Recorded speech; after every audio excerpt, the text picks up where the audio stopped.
Hello everyone, good morning সবাইকে। আমার সকাল সকাল আমি কী কাজ করি সেটা তোমাদের কাছে শেয়ার করছি। প্রচণ্ড শীত পড়েছিল সেই দিন। এই যে দেখো, আমার ফোনটাতে দেখছি চার্জ নেই, তারপর চার্জ দিতে গেলাম। তো যাই হোক, এখন আমি একটু ঘর দর গোছাবো, আর আমার উঠতেও তো প্রায় 9টা বেজে গিয়েছিল।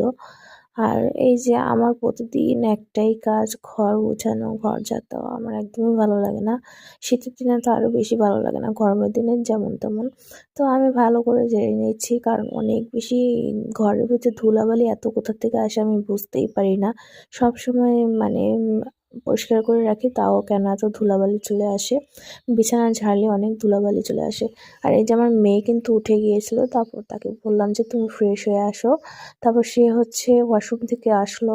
তারপর তার চুলটাকে আমি আঁচড়ে দিলাম, কারণ সে কখনো চুল বেঁধে রাখতে চায় না। তারপরে এই তো এখন